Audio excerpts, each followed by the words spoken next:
Rich Dad, Poor Dad, by Robert Kiyosaki. Chapter 2. Lesson 2. Part 2. How the quest for a financial dream turns into a financial nightmare. The classic story of hard-working people has a set pattern. Recently married, the happy, highly educated young couple moves into one of their cramped rented apartments.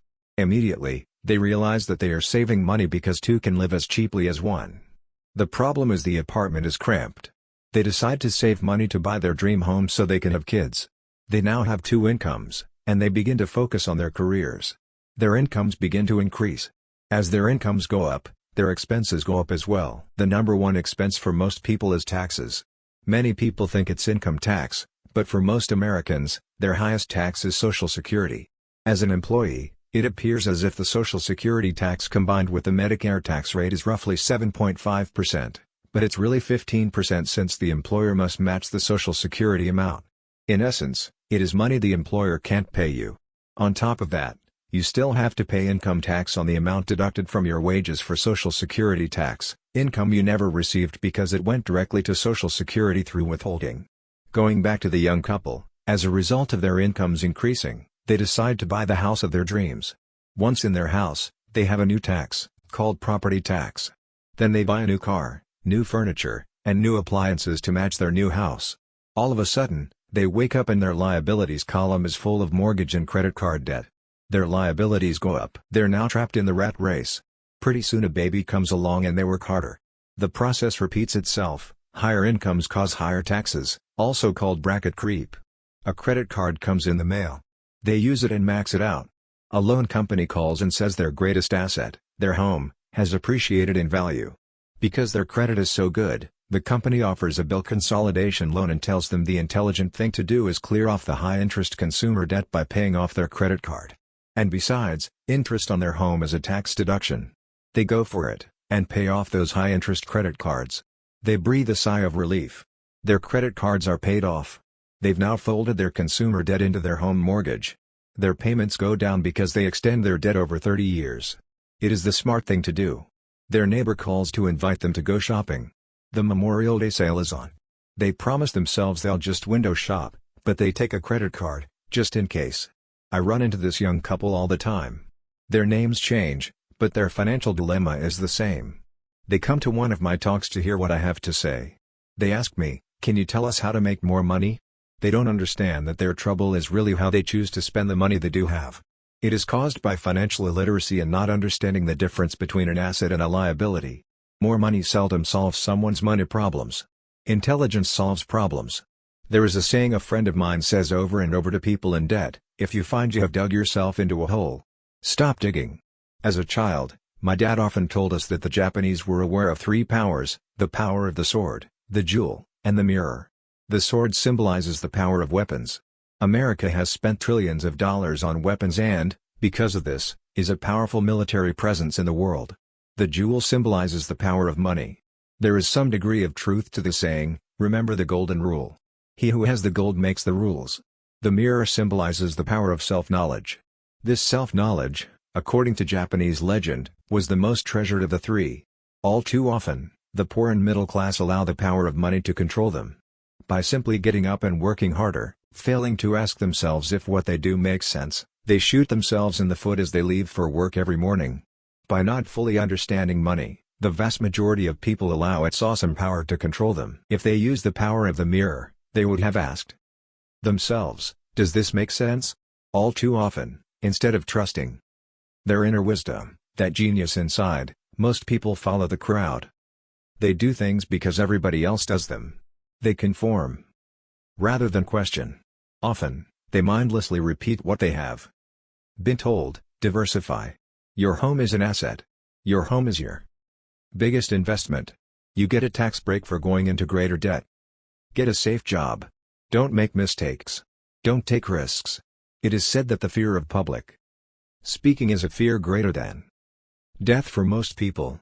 According to psychiatrists, the fear of public speaking is caused by the fear of ostracism, the fear of standing out, the fear of criticism, the fear of ridicule, and the fear of being an outcast. The fear of being different prevents most people from seeking new ways to solve their problems. That is why my educated dad said the Japanese valued the power of the mirror the most, for it is only when we look into it that we find truth. Fear is the main reason that people say, play it safe. That goes for anything, be it sports, relationships, careers, or money. It is that same fear, the fear of ostracism, that causes people to conform to, and not question, commonly accepted opinions or popular trends. Your home is an asset. Get a bill consolidation loan, and get out of debt. Work harder. It's a promotion. Someday I'll be a vice president. Save money. When I get a raise, I'll buy us a bigger house. Mutual funds are safe. Many financial problems are caused by trying to keep up with the Joneses. Occasionally, we all need to look in the mirror and be true to our inner wisdom rather than our fears. By the time Mike and I were 16 years old, we began to have problems in school. We were not bad kids. We just began to separate from the crowd. We worked for Mike's dad after school and on weekends. Mike and I often spent hours after work just sitting at a table with his dad while he held meetings with his bankers, attorneys, accountants, brokers, investors, managers, and employees. Here was a man who had left school at 13 who was now directing, instructing, ordering, and asking questions of educated people. They came at his beck and call, and cringed when he didn't approve of them. Here was a man who had not gone along with the crowd. He was a man who did his own thinking and detested the words, "We have to do it this way because that's the way everyone else does it." He also hated the word can't. If you wanted him to do something, just say, "I don't think you can do it." Mike and I learned more sitting in on his meetings than we did in all our years of school, college included. Mike's dad was not book smart, but he was financially educated and successful as a result. He told us over and over again, an intelligent person hires people who are more intelligent than he is. So Mike and I had the benefit of spending hours listening to and learning from intelligent people. But because of this, Mike and I couldn't go along with the standard dogma our teachers preached, and that caused problems. Whenever the teacher said, "If you don't get good grades, you won't do well in the real world," Mike and I just raised our eyebrows. When we were told to follow set procedures and not deviate from the rules, we could see how school discouraged creativity. We started to understand why our rich dad told us that schools were designed to produce good employees, instead of employers. Occasionally, Mike or I would ask our teachers how what we studied was applicable in the real world, or why we never studied money and how it worked. To the latter question, we often got the answer that money was not important, that if we excelled in our education, the money would follow. The more we knew about the power of money, the more distant we grew from the teachers and our classmates. My highly educated dad never pressured me about my grades, but we did begin to argue about money. By the time I was 16, I probably had a far better foundation with money than both my parents. I could keep books, I listened to tax accountants, corporate attorneys, bankers, real estate brokers, investors, and so forth. By contrast, my dad talked to other teachers. One day my dad told me that our home was his greatest investment. A not too pleasant argument took place when I showed him why I thought a house was not a good investment. The above diagram illustrates the difference in perception between my rich dad and my poor dad when it came to their homes. One dad thought his house was an asset, and the other dad thought it was a liability. I remember when I drew the following diagram for my dad showing him the direction of cash flow. I also showed him the ancillary expenses that went along with owning the home. A bigger home meant bigger expenses, and the cash flow kept going out through the expense column. Today, people still challenge me on the idea of a house not being an asset. I know that for many people, it is their dream as well as their largest investment. And owning your own home is better than nothing. I simply offer an alternate way of looking at this popular dogma. If my wife and I were to buy a bigger, flashier house, we realize it wouldn't be an asset. It would be a liability since it would take money out of our pocket. So here's the argument I put forth. I really don't expect most people to agree with it because your home is an emotional thing, and when it comes to money, high emotions tend to lower financial intelligence. I know from personal experience that money has a way of making every decision emotional. When it comes to houses, most people work all their lives paying for a home they never own. In other words, most people buy a new house every few years, each time incurring a new 30-year loan to pay off the previous one. Even though people receive a tax deduction for interest on mortgage payments, they pay for all their other expenses with after-tax dollars, even after they pay off their mortgage. My wife's parents were shocked when the property taxes on their home increased to $1,000 a month. This was after they had retired, so the increase put a strain on their retirement budget, and they felt forced to move. Houses do not always go up in value. I have friends who owe $1 million for a home that today would sell for far less. The greatest losses of all are those from missed opportunities. If all your money is tied up in your house, you may be forced to work harder because your money continues blowing out of the expense column, instead of adding to the asset column, the classic middle-class cash flow pattern. If a young couple would put more money into their asset column early on, their later years would be easier. Their assets would have grown and would be available to help cover expenses. All too often, a house only serves as a vehicle for incurring a home equity loan to pay for mounting expenses. In summary, the end result in making a decision to own a house that is too expensive in lieu of starting an investment portfolio impacts an individual in at least the following 3 ways. 1. Loss of time, during which other assets could have grown in value. 2. Loss of additional capital, which could have been invested instead of paying for high-maintenance expenses related directly to the home. 3. Loss of education. Too often, people count their house and savings and retirement plans as all they have in their asset column. Because they have no money to invest, they simply don't invest. This costs them investment experience. Most never become what the investment world calls a sophisticated investor. And the best investments are usually first sold to sophisticated investors, who then turn around and sell them to the people playing it safe. I am not saying don't buy a house. What I am saying is that you should understand the difference between an asset and a liability. When I want a bigger house, I first buy assets that will generate the cash flow to pay for the house. My educated dad's personal financial statement best demonstrates the life of someone caught in the rat race. His expenses match his income, never allowing him enough left over to invest in assets. As a result, his liabilities are larger than his assets. The following diagram on the left shows my poor dad's income statement. It is worth 1,000 words. It shows that his income and expenses are equal while his liabilities are larger than his assets. My rich dad's personal financial statement on the right reflects the results of a life dedicated to investing and minimizing liabilities. Why the rich get richer. A review of my rich dad's financial statement shows why the rich get richer.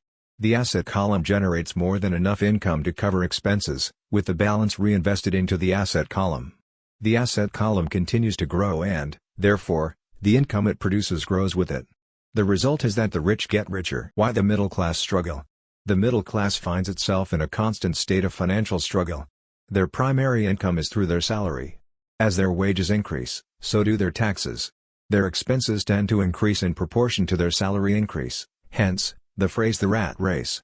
They treat their home as their primary asset, instead of investing in income-producing assets. This pattern of treating your home as an investment, and the philosophy that a pay raise means you can buy a larger home or spend more, is the foundation of today's debt-ridden society. Increased spending throws families into greater debt and into more financial uncertainty, even though they may be advancing in their jobs and receiving raises on a regular basis. This is high-risk living caused by weak financial education.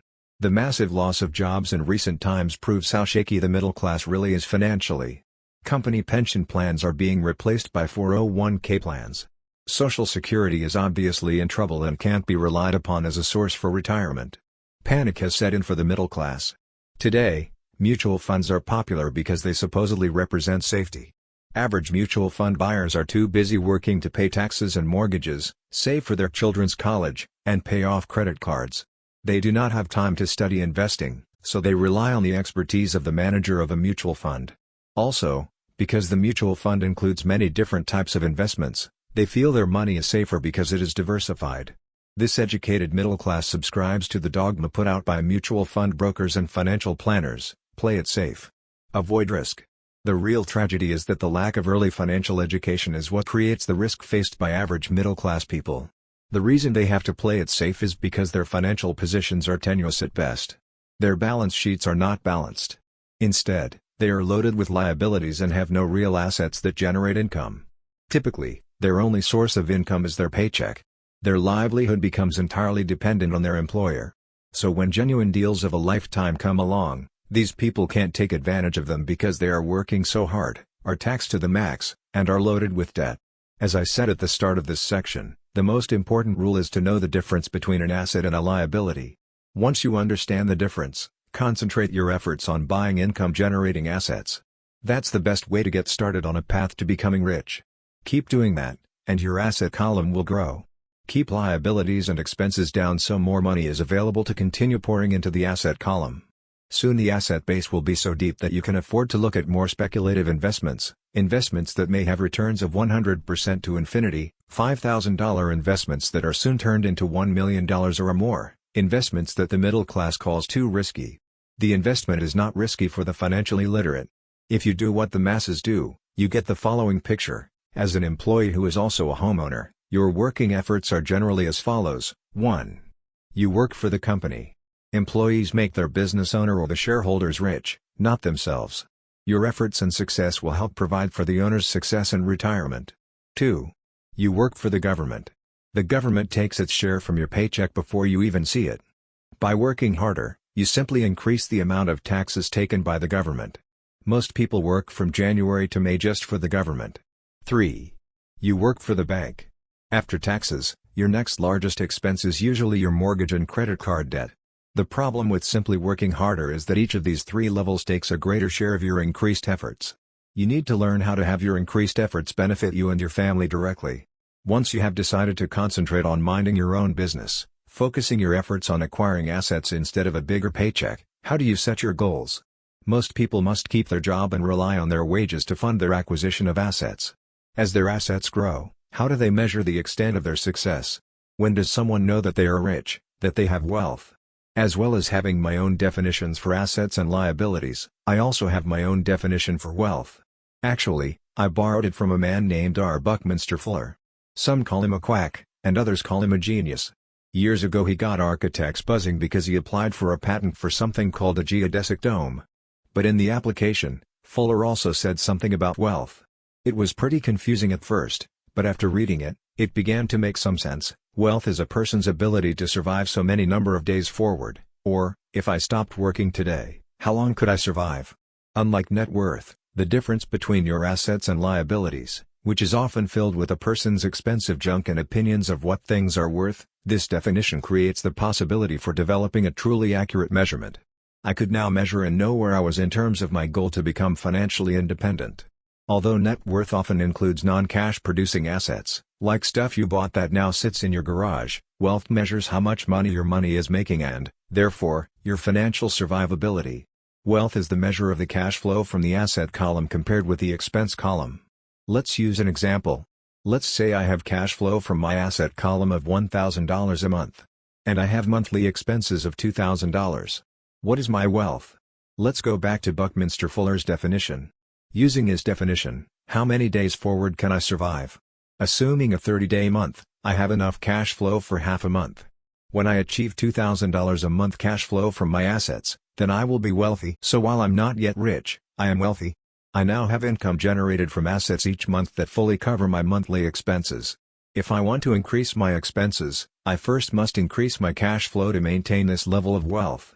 Also note that it is at this point that I'm no longer dependent on my wages. I have focused on, and been successful in, building an asset column that has made me financially independent. If I quit my job today, I would be able to cover my monthly expenses with the cash flow from my assets. My next goal would be to have the excess cash flow from my assets reinvested into the asset column. The more money that goes into my asset column, the more my asset column grows. The more my assets grow, the more my cash flow grows. And as long as I keep my expenses less than the cash flow from these assets, I grow richer with more and more income from sources other than my physical labor. As this reinvestment process continues, I am well on my way to becoming rich. Just remember this simple observation: the rich buy assets. The poor only have expenses. The middle class buy liabilities they think are assets. So how do I start minding my own business? What is the answer? Listen to the founder of McDonald's in the next chapter.